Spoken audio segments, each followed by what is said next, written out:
Hello, everyone. Welcome. We are once again taking on questions, challenges for digital communications. My name is Chris. I work on communications at Euston in Action.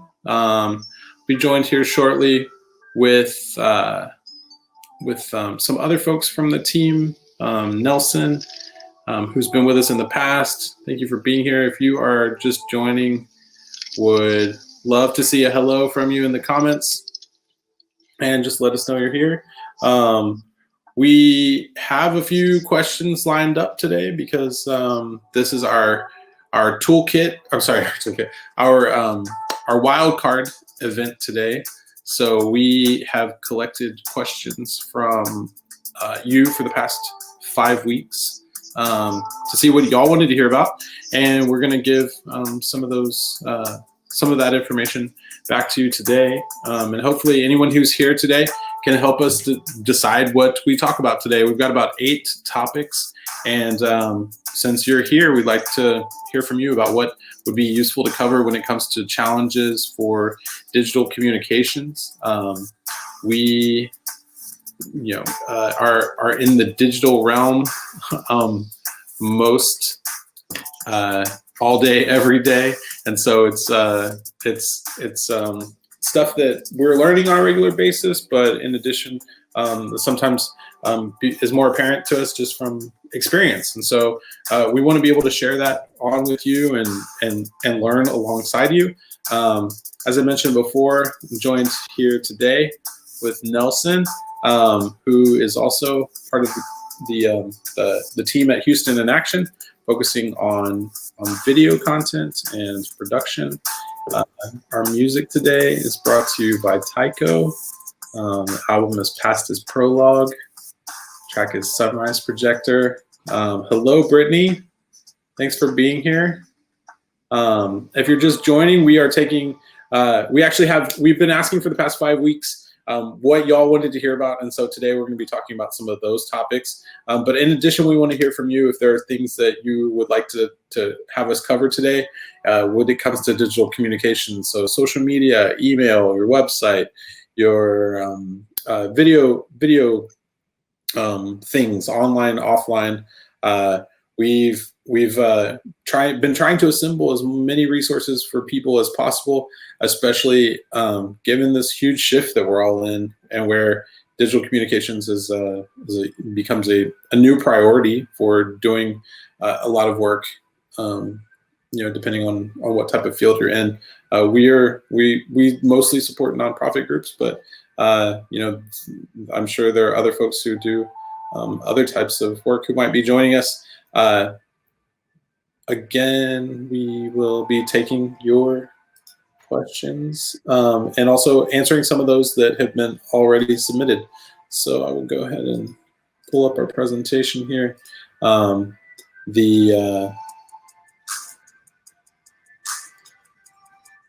Oops. There we go. The format is always the same for us. We want to say welcome. Thanks for being here. We have one more installation one more edition of Support Hours coming up next week, and I can't remember what it's about. This was one that we went back and forth on. I believe it's going to be mapping, which is exciting. Let me go grab that answer. Hey, Carmen, nice to see you. Thank you for being here. We're talking about data collection next week at this time, and data in general, so please do join us there. For others who might just be joining, please say hello in the comments. We'd love to hear from you. Today we're taking questions from you all. Over the past 4 weeks, we've been collecting responses from people about what they wanted to hear about, and we're going to tackle some of those, but we want to hear from the people who are actually on the call to decide which ones we tackle today. So we appreciate your interaction and you kind of just letting us know that you're there and following along. dropping comments or questions into the chat, please don't hesitate. This agenda is how we normally approach things, 20 minutes up front where we're talking about stuff and then we take questions. But we're going to kind of keep it loose today. So as questions come up, please feel free to ask them. Anything related to digital communications, that's what we're here for. Nothing is off topic. This is a total wildcard event today. And so we actually did ask folks to tell us what were the topics that were most important to hear about from us. And we had a wide span of topics come up, which was very cool to see. These are the responses that we got, and we want to hear from y'all. So like if you had to pick today what you would want to hear first and second, drop it in the comments. A, B, C, D, E, F, or G. Like what's a question you'd like for us to talk about among these? Because that's what we're going to talk about. So yeah, just drop your responses into the comments after you've had a chance to read them. I'll just go ahead and read through them while y'all are taking time. So A is how to take an online video of an event that is long and download it to become a 2-minute clip. B, a deeper dive into social media, particularly breaking it down by platform. I see one vote for that already. If you have a choice of platform, Carmen, please let us know, because that, as somebody pointed out earlier, like we could spend, actually there are entire conferences that just talk for days about item B. So if we can hone in on one particular platform or one particular type of topic around that platform, let us know if that's Facebook, if it's Instagram, and maybe what you're doing. I know, Carmen, you're working on organizing first year. So if we can focus the things on that for you, please let us know and we'll do that. C is Google Analytics. D is SEO optimization. For those just joining, we're going to take your questions, and we want to hear which of these topics here, A through G, you'd like to hear from us today on. E is how to use a cheap platform for simultaneous interpretation, English and Spanish. Zoom's version is only for users of the higher cost packages. I'll give you a spoiler alert, we don't know of one. So that one's going to be a real quick answer. F, the topic is mass media like radio or TV. We can certainly talk about that. And then G, once Evan joins us, we'll be able to talk a little bit more about this particular question, which was about expanding canvas area to resize the height width ratio for a Facebook banner or other type of banner. Anyone else on have a preference for any of these topics, or if you've got one of your own that you want to hear about, please drop a note in the comments and let us know.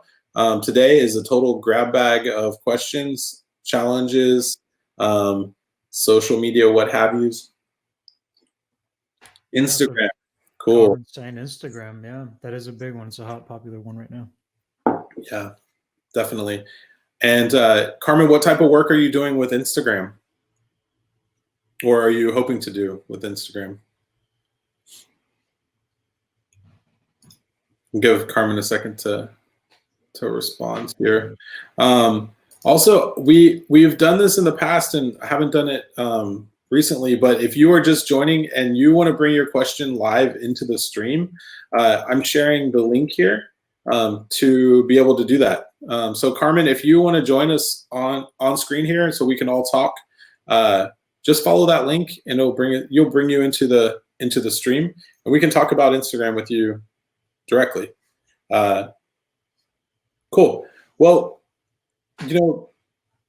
since we've gotten, Carmen, you were first to the draw. So for those just joining, we are taking questions based on what you want to hear, and want to do, respond to the stuff that people on this call want to hear or on this live stream. So we've got a list up here of things that people have submitted over the past few weeks that they wanted to hear from. So if you want to select from one of these and drop a letter in the comments, we can respond to those. Or if you've got a separate topic that you've come here to ask about, please let us know. But in the meantime, so a deeper dive into social media. So in particular, Carmen asked for a deeper dive into Instagram. Oh, darn. sorry, Carmen. I don't know if you have Chrome available to you, but Chrome is pretty friendly with that link. But keep trying. If you're able to join, that would be great. We'd love to talk through any particular things. But thank you for sharing in the comments the need to post news or share other partners' news, particularly with Instagram. And maybe, I don't know, Nelson, I can kind of give my initial kind of response to what Carmen is sharing here, which is that, I think someone, there have been a lot of analogies or metaphors to like what the different platforms kind of serve as. I've heard everything from like Facebook is that place that you go to sort of like where things can be very politically charged. Twitter is a place where you go and people are snarky and wit is rewarded. You sort of like feed the machine. And then Instagram is that place that you go to sort of like take your mind off of things and like kind of escape or look at things that are visually appealing. And so the first thing that I think of is like, and I more or less agree with some of those. It's consistent with my habits and it's consistent with the habits that other people have seen. And so my first thought here is that Instagram really isn't well set up to be a platform for news or for sharing other types of news. Facebook and Twitter have really like kind of optimized for that type of content. And this is the assumption being that by news you mean links and a link or links to articles. If that's the way that you definitely want to go, one way that is Instagram and Facebook's not quite the channel for you, or you're already doing that there and you really need to do it on Instagram. One of the things that I think I've seen work really well for sharing partners or other folks' stuff is just the Repost app for Instagram. Being able to, just a few clicks, it will repost someone else's Instagram post, and it's just an app that goes on your phone to be able to do that. But then also, if it's just news articles, I've seen a couple of PR groups who are really they've kind of tweaked their way of doing screen captures of the headlines as they run in particular publications in a mobile friendly way, and their headlines, their job is to get good headlines, right? And so they've been able to help shape some of these headlines, and so it really delivers the message that they want to deliver, and so those are big wins for them.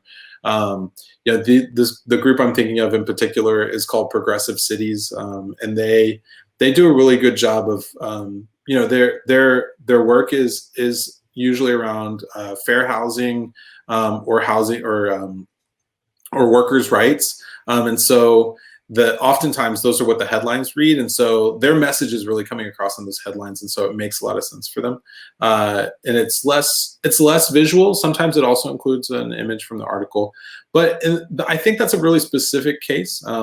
And I think they're able to do it because they've got headlines working in their favor, and they're running national campaigns, and so they have a lot to choose from.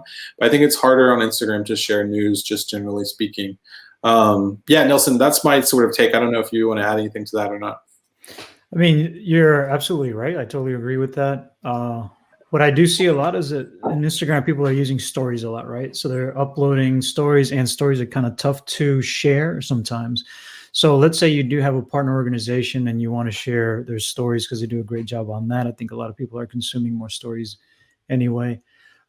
They do have apps that help you download stories. So I'm going to post one. This one's for Android. Let me see. That's right there. So that one is for Android. It's called Story Saver for Instagram. If you go onto the Android platform, and if you are an iOS user, they use this other one called Insta Stories Viewer. And obviously, there are tons of these, and there are always new ones, and you always have to check on the privacy settings for each one. So with all that said in mind, explore at your own risk.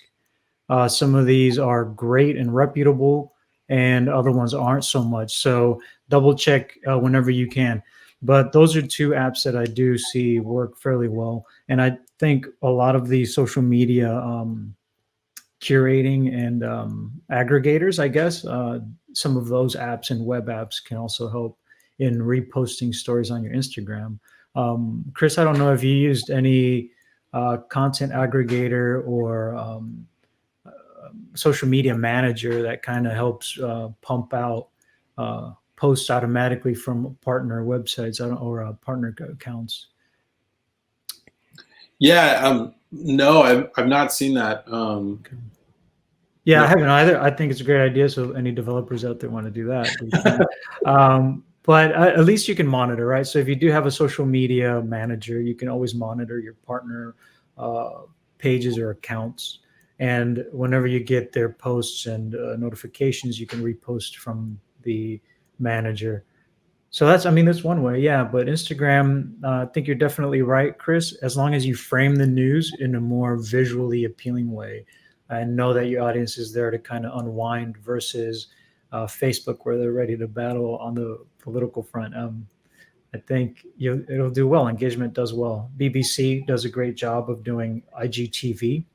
I think IGTV is popular for news as well. World Economic Forum puts these little vignettes out that are pretty interesting. It's cool to see how they do it. So reposting as a story, I think, works well. Also, it's another option that you can do. You can take someone's post and repost it as a story for yourself. And that way you can give them credit. You're also kind of creating engagement with that other person or other account. So yeah, there's a lot of ways to do it on Instagram. It's cool. If there's anything specific, let us know also that you might be having a challenge with on Instagram. But it's cool for news. It's okay. Maybe not my number one go-to, but yeah, I agree with you, Chris. Yeah, and I think one of the things that I'm familiar with Seer. Carmen and I have at least met. We haven't had much time to share about each other's work, but I do know the work of Seer, and I think one of the things that I think of when I think of Instagram, and of course, they have branded themselves around this too, is as a platform for storytelling, and so I feel like the opportunity for Instagram for Seer is really about showing the people and the communities that are affected by the issues that Seer is tackling when it comes to environmental racism, when it comes to environmental justice, when it comes to equitable, and equitable recovery and resilience. And I think that the people first approach for visuals and thinking through that is really a huge opportunity that you might have. I'm sorry that link isn't working for you, Carmen. But hopefully some of the things that we've shared here have been helpful. If you have any follow-up questions, feel free to drop them in the comments and we'll come back to them. I think that, if you're just joining, we do invite you to either select one of the multiple choice options that are up on the screen as something you'd like to hear from us about, or just drop in your own comments or your own questions. We'll also, this link was not working for Carmen, but I don't know if it'll work. So I don't know if it'll work for others. But the link, you can actually come onto the stream here and you would be able to ask your question in real time, live here with us.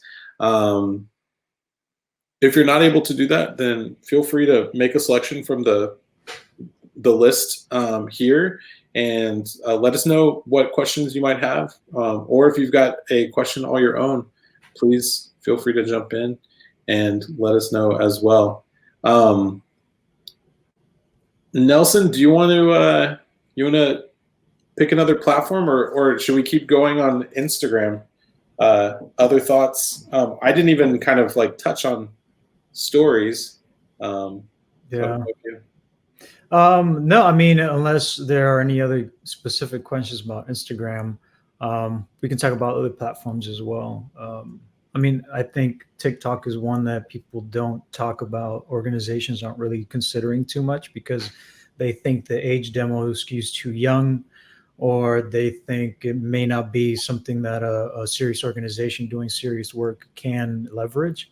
But I think it's a place of huge opportunity. And it's interesting because I feel like these two extremes of LinkedIn and TikTok, like if you're able to craft your message and frame it to where it's uh, I guess acceptable on both and can do okay on both. I think that's great coverage for your message. And you'd be surprised. I mean, the odd accounts do so well on TikTok. The weirdest stuff is doing really good, and it doesn't need to be a dance thing. I think there's a lot of organizations doing like this is how you fill out the census type stuff, and then they'll do a funny little census video or even a serious census video. But it gets a lot of engagement. There's a lot of people gravitating towards that app. So Explore, I think I always look at it as what buckets in your strategy are you filling, and one bucket should always be the Explore bucket. So as long as you're focusing efforts on what works for you, but you always have that one bucket, a little bit of time set aside to explore new apps that you might be able to get in early on, and start kind of developing your brand in. I think that's always valuable. It's always cool. And they don't have to be social media platforms. Sometimes it can be apps to create the content that goes on to these platforms. So a lot of times, going back to Instagram, you'll see pictures that move, right? So you'll see a still image, somebody that jumps in the air, they took the picture, they're stuck in the air, and then you'll see things fluttering around them. So those kind of apps, one of them, actually, here, let me type it in. It's called, I think it's like Pixel Loop.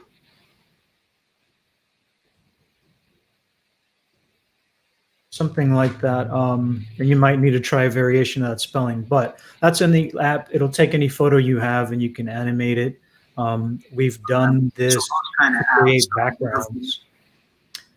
We've done this to create backgrounds for videos or for your Zoom backgrounds or anything. So interesting stuff. Always have the Explore bucket open. I guess that's my point in that little rant. Oh no, I totally appreciate that. I think that's always like sometimes communication, social media, the way that we use online tools, etc., can feel like checking a box or feel like like the extra thing that someone is charged with doing on top of the work that they already have to do. And so exploration can be hard, but gosh, like it really pays off whenever it pays off. Like being first to something or just being like having the most experience or practice at it can go a long way in differentiating folks. Yeah, getting in there early and getting your name, like reserving your name, I think is important. And I know there's two different schools of thought. Some people are like, look, if you're going to go on a platform and not have the time to be active on it, then don't. And then there's another school of thought that's like, no, get on that platform, reserve your name. And then if it has to sit there with a post or two, then it sits there. So I don't know, Chris, what do you think? Do you open one up, and even if you don't have time, or do you try to get in there, get your name, and then let it sit? I'm definitely in the get your name camp. Same, yeah. Yeah, I want to get it because I hate if I get onto a new platform and then I have to do like, my favorite Batman username's taken or something. Yeah, I have to do something else. So getting in there early can be beneficial. Yeah, cool. Yeah, there was something I was going to say. Oh yeah, this is sort of on topic, off topic, but I know something that I've yet to explore, and actually Evan is just here joining. I was wondering, has anyone messed with the God, I've forgotten what it's called, but the Facebook images that are using is it parallax, where sort of like the background seems separated from the foreground, and when you move your mouse over the image, it's kind of shifting a little bit. Yeah.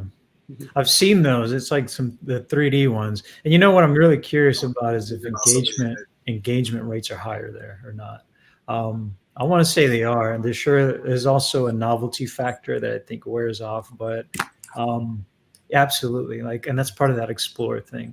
Like those are really, to me, like I will stop on that, more likely than a regular picture. So yeah, it definitely has caught my attention. Like my mouse moves over it, and I think it's a video, and then I'm not quite sure, and sure enough, it's this weird thing I've never seen before. So I've been curious about it. I have not messed with the 360 or the virtual reality functions for Facebook either.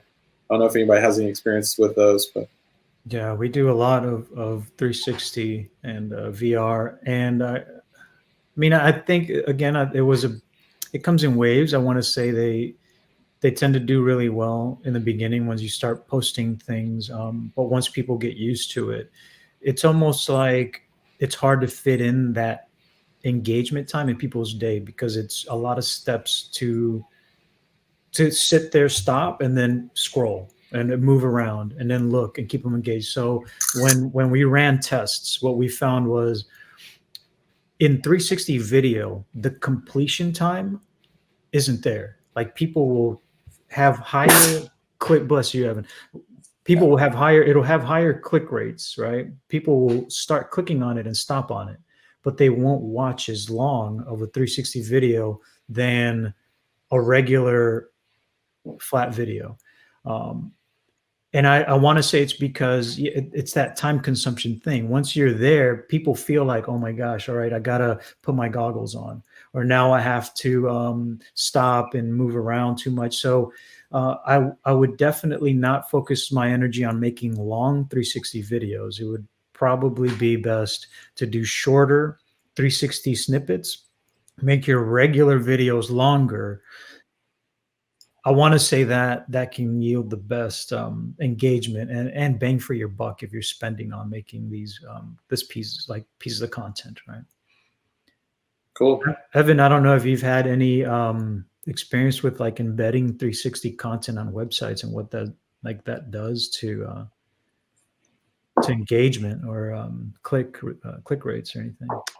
Yeah, I haven't gotten a chance to experiment with any of that yet.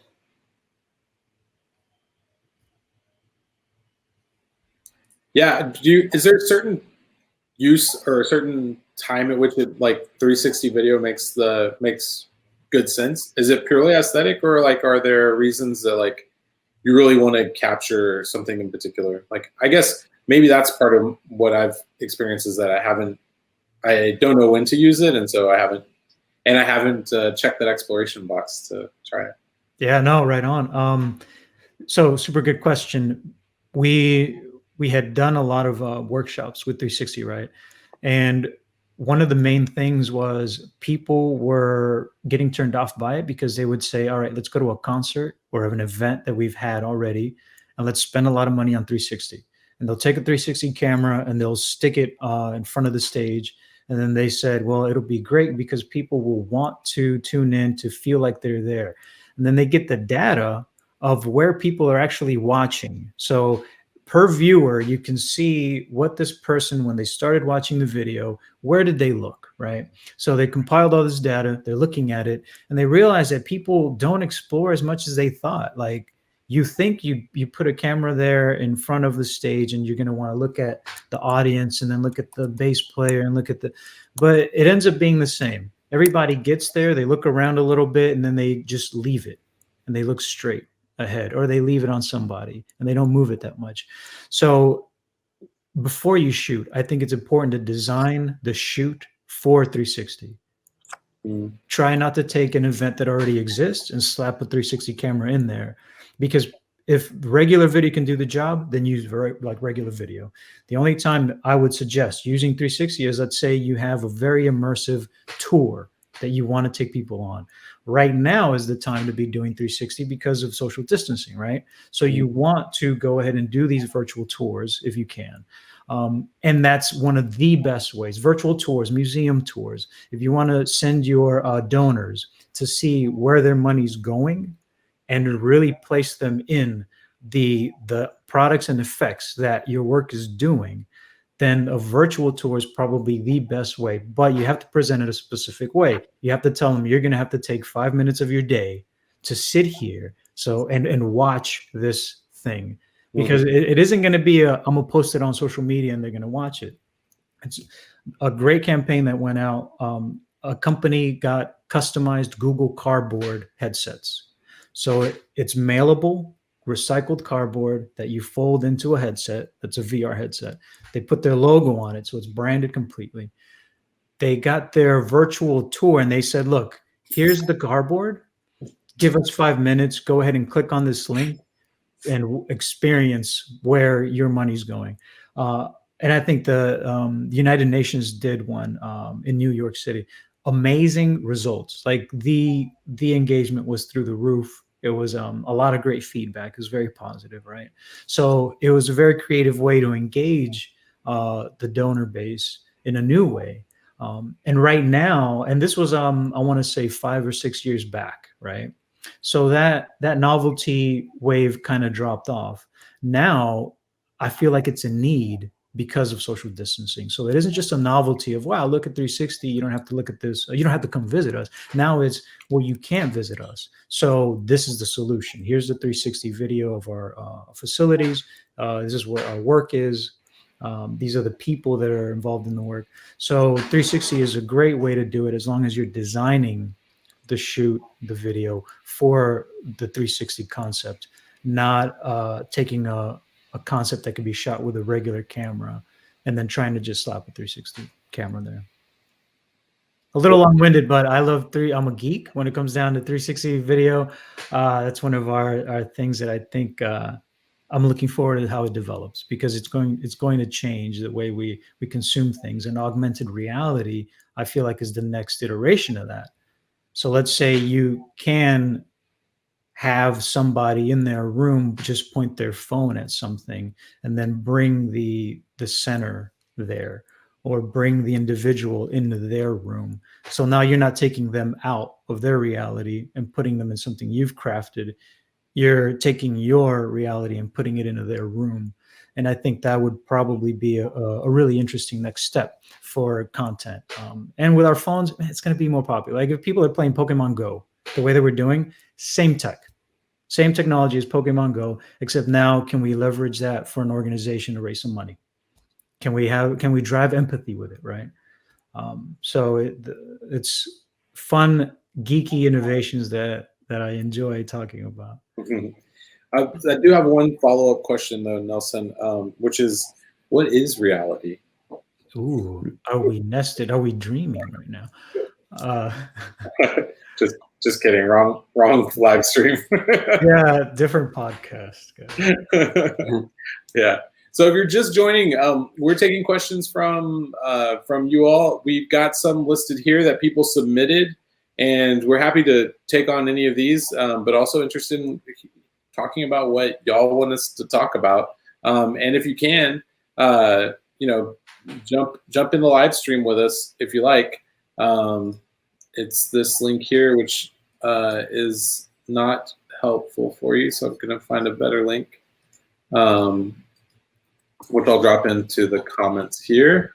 And yeah, you can join the stream, and we can tackle any kind of digital communications question that you might have.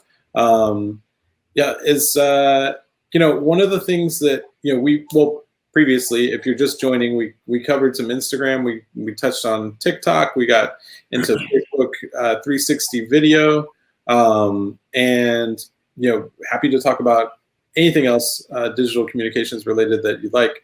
Some of these topics here were presented to us, so I feel like we should probably take a pass at some of these.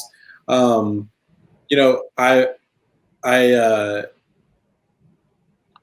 am always happy to talk media or media relations with folks. That's option F, if that's of interest to people. But since we've got Evan here, Well, actually, sorry, hold the phones. Deborah has a question. Yeah, I just saw Deborah has a question. How can I send? Thank you, Deborah. How can I send a feed link from my Facebook to another Facebook page? So I think what Deborah, what you may be trying to do is that you want something that's happened, something you've shared on your personal Facebook page. You'd like to send it to another Facebook page. There's a few ways that you can do that. But first, I want to make sure I have the question right. Does Nelson or Evan, do you have a different interpretation of the question? I want to. That's how I understood it as well. That there's a post or maybe something on one page, and you want to go ahead and share it with another Facebook page that you have. That's how I understood it. Deborah, let us know if that's correct or not. Yeah. And I do have an answer for that, unless you want to go ahead and tackle that, Chris. No, go for it, Nelson. I'll add anything. Okay, cool. So let me go ahead, and I'm finding a link for you all right now, so that I can post it, because it kind of explains what I'm going to talk about, and it's called cross-posting. Here, let me post it in here. So this is, and we know this only because we just had to do it recently, right? There's a way.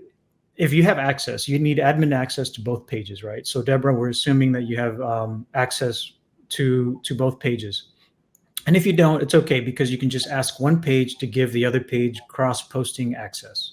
So once that one page that you want to post to gives the other one, which is the originator of the source, once you give them permission to cross-post, you can go ahead and post on the source page, and then it'll go ahead and give you an option to, I think it'll ask you which page would you also like to post it to.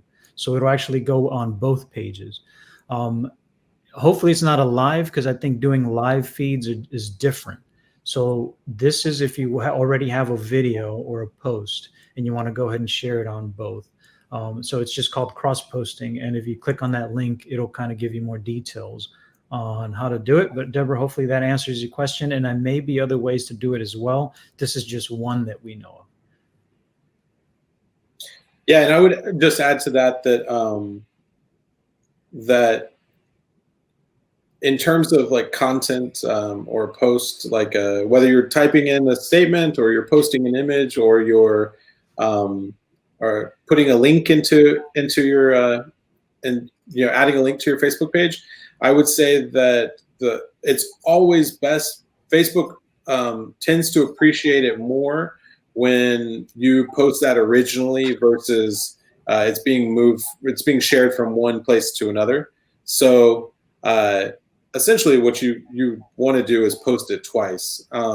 That's going to be the most favorable for you in terms of getting it seen by other people, with the exception of things like that are built into Facebook's functionality, like cross-posting.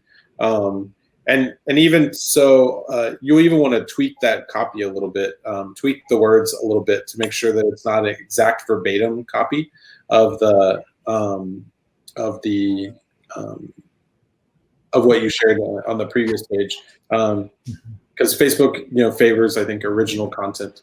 One of the things that you might also consider is if you are sharing more or less the same thing on a personal page and on a institution or organizational page, that if you're trying to move people to your institutional or organization's page, one of the best things that you can do is have personal accounts sharing posts from that page. Facebook prefers to, I guess it lends some interest, or it tells Facebook that what you're sharing on that institution or organizational page is relevant whenever individuals' personal pages are sharing it. So, there's something to be said for posting something on your organization's page and then making sure you have like 5 friends go and share it, within the first 10, 20 minutes. It'll signal to Facebook like, hey, this is something that's relevant. This is something that's that more people want to see. And that's one way to get your kind of organic reach up without having to pay for it. So just some tips on, I know this was kind of deviating from your question a little bit, but yeah, just some additional thoughts on there. Yeah, no, I think that's really important. That's a good point, Chris, because just reposting sometimes isn't the goal, right? You want to actually do something. So that is a great way to go about it. I like that G question though, about paint. That's a question I have as well for Evan. I've been waiting to hear the answer all day to letter G. For 5 weeks. Did you submit this question also? I secretly submitted this question just so that I could hear Evan talk about it. Well, unfortunately, my Windows 95 PC is in the other room, so I'm not going to be able to open up Paint. But I do have Canva open up. So I can definitely help out with Canva. Paint, I've not, yeah, seriously, I haven't used it in a number of years. I'm not too sure what to do there, but I do recommend Canva a lot. So I will open up, or I'll share the browser that I have. Yeah, and I want to say that Paint is almost now kind of like Xerox was back in the day, where they would say, I'm going to Xerox a copy.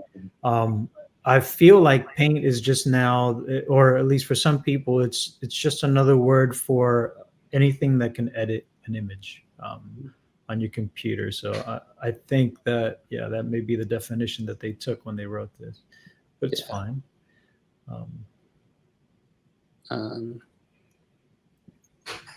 Cool. Yeah, sorry, 1 second. I'm having a bit of technical difficulty sharing the screen. You're good. So resizing is always something that we get questions about as well. Chris, do you? On resizing, I see a lot of like wrongly sized stuff on things, especially Twitter, getting stuff cropped and cut. Yeah, I've just encountered this myself in Canva, where I want to say, Evan, I think you covered this in a previous talk, but that the resize functionality is not available to you unless you're a paid Canva user. Yep. Yeah. I think Evan is working out some screen share. Yeah. So for me, I think I am also a stickler about sizing things, just because I know what the platforms will do to your image, and especially whenever you're using like social media managers, and they're automatically sending things, you have to double check those sizes. And also, Carmen asks, can you use Canva to resize logos? So we can probably let Evan handle that one. What do you think, Chris? Cool. Evan, I've got your screen up. Okay, great. Yeah, so I am, well, I'll start from the start. So I'm in Canva, go to all of my designs.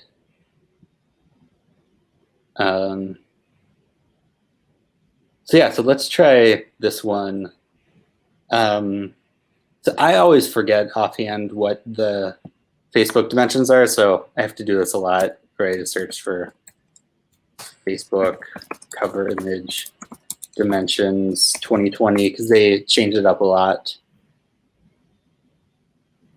I almost feel like this is a better way to do it than relying on their defaults, because sometimes their defaults are out of date. Yeah. I would always double check online for the most current dimensions for each platform for sure. Yeah. So I'm just scanning through. This one doesn't seem like it has dimensions. Maybe it's there. They're going to make you click on a couple more things or watch a video to get it. Yeah, sometimes SEO is really an enemy. Yeah, they're really you're upping their impressions. Yeah. Their ad impressions. Oh, okay. It was around that age. This one says 820 by 360. If you scroll up, Evan, Mhm. scroll up to the halfway from where you went. Scroll down a little bit further. Okay, so that I think is that the width at the bottom and then the height? Yeah, 820 by 360. Okay. I guess they reference the safe zone, but it seems like the safe zone is smaller than 820 by 360. But anyway. Yeah, so that's like for the template, like this is what you want your information to be in. And then everything else is kind of shouldn't be like critical content area. And so there's Photoshop templates for it. I don't know if Canva has something set up for it. But is that under those options, the Facebook cover? Yep. So that's a different dimension. So this might, one of these might be old. Yeah, I think the Canva one might be a little out of date. Yeah. So you prefer the manual, like knowing the actual dimensions? Yeah. What's another? Oh, Sprout Social. It's also out of date. We've tried the default for Twitter and it's always wrong. So we have to manually crop. Or guess. I love that. You guess. You just try to put all this important information in the middle and hope it doesn't get cropped. That's the other technique. Yeah. Yeah. When I was doing a lot of Facebook work, I had like a private page that I could always test something out before making it public. Smart. Yeah. Because it feels like they changed the dimensions in redesigns like twice a year. And I know Facebook just is like in the middle of rolling out a redesign again. So I suspect maybe because it's not rolled out to everybody yet, that's why the dimensions might be a little different. Good point. That makes sense. So that's kind of a good design practice to have content that's going to last for a while, is to just try to centralize everything in the center as much as possible. I know the early days, I would like have a lot of stuff at the edges, and then I guess it's a good strategy if you want to get new work to update, put everything at the edges. But if you want to have like kind of more evergreen stuff that's going to look good to anybody going back, just put it in the middle as much as possible. But yeah, so as Chris had mentioned, you need a paid account to do it. But you just, from the design screen, go to Resize, type in 820 by 360. I like this too because if you need other sizes, you can add as many on and it'll automatically resize all of those. Like if you need a 1200 by 920, you could do as many as you want. For this, we'll just do 820 by 360. And then I like to do copy and resize. So now it's in the right dimensions, and then it's kind of just a design decision call of how to make use of the extra space that you have. So since we talked about kind of putting everything towards the middle,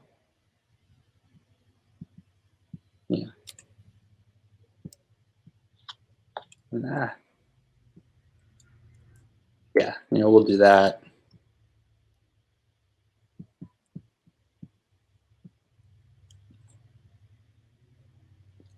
So, just trying to figure out how to keep the spirit of the original design, but have the space still look good. So that's what it, just kind of going off of instinct, that's what I would do. Right.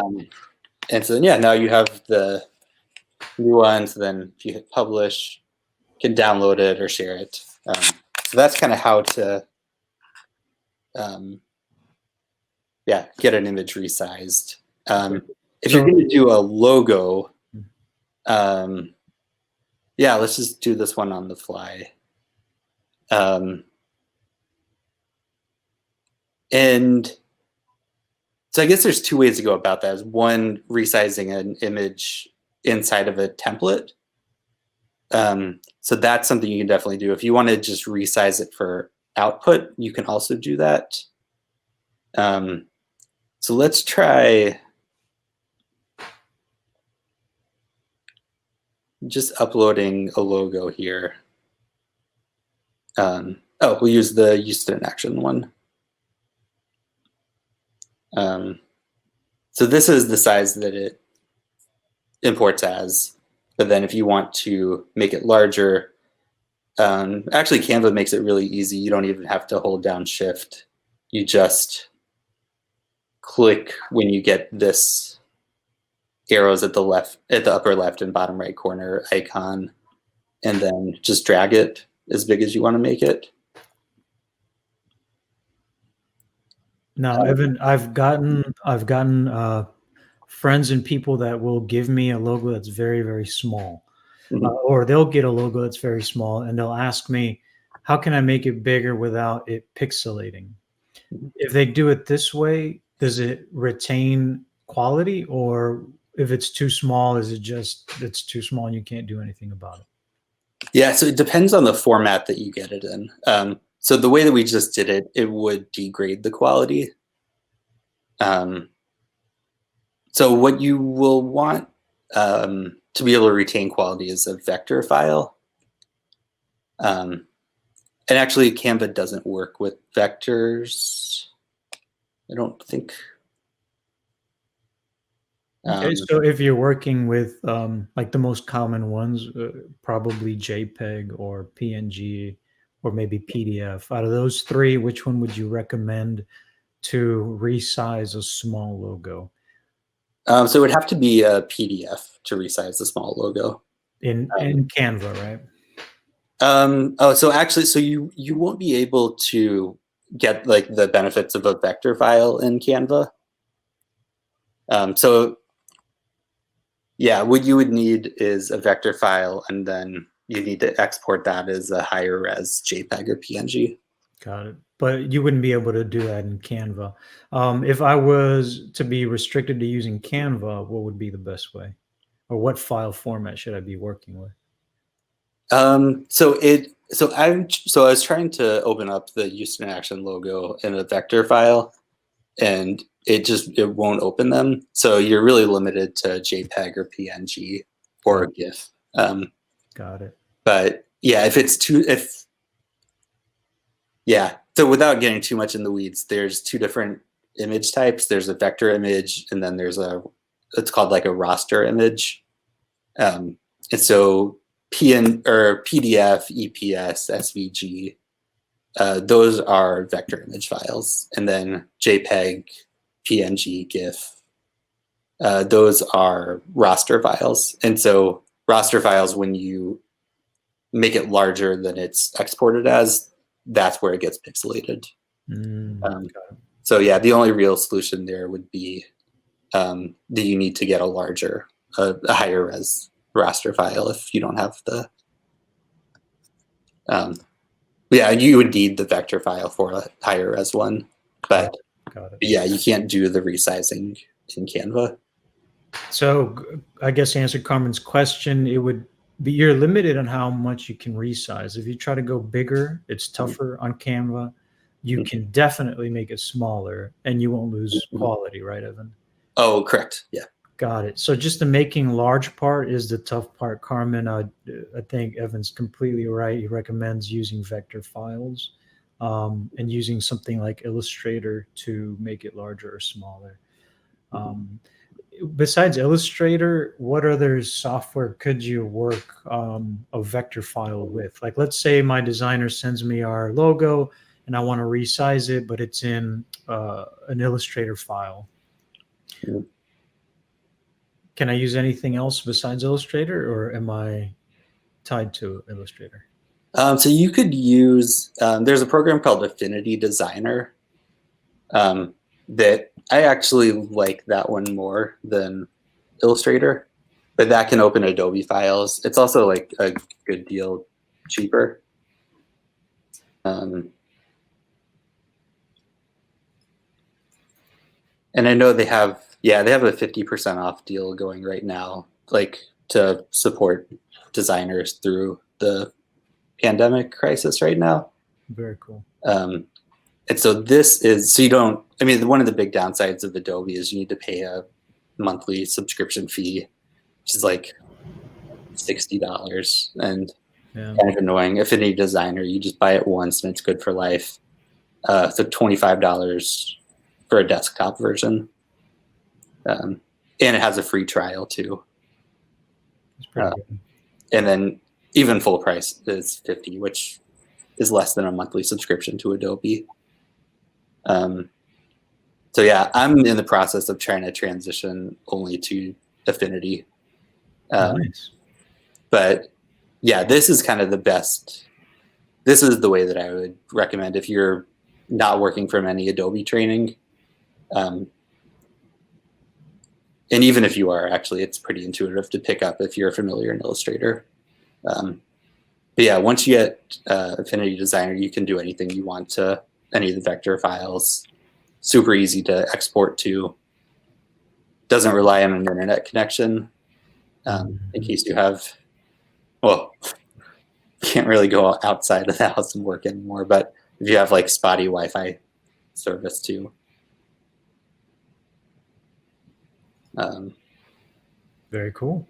So yeah, that yeah, kind of the two options for resizing a logo. If you don't, yeah, the two options for resizing a logo are either if you have a designer that you can bug, ask for a favor from. Yeah, we have very little self-respect, so we'll do any job for. Don't even need to say thanks.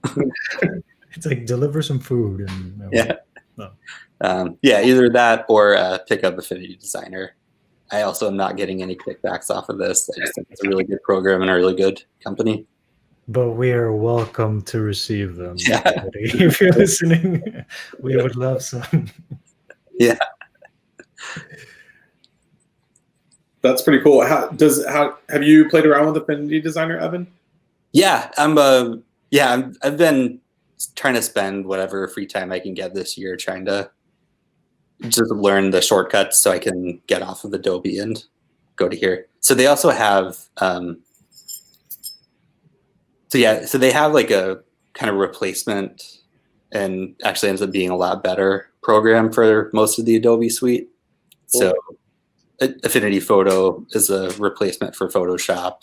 Publisher is a replacement for InDesign. How do the interfaces compare? It's good. It takes a lot less power too. So it kind of runs a lot faster. I feel like they are a really good middle ground between Adobe and Canva, where some of the really intuitive stuff that you get from Canva is already built into Affinity. But you get kind of a little more customization, ability to let your design imagination run wild on there. Cool. So yeah, the part that I like the best is the export and the resize functionality. Kind of we were talking about from the paid account here. You can export it really easily in every format that you need. Cool. Yeah, it's pretty cool. There's also like a really cool isometric version too. So you can shift perspectives and dimensionality a lot easier. Nice. Which, yeah, I'm having some fun exploring in that too. So I think we've reached the end of our time. Evan, do you want to give a preview of the next event on data?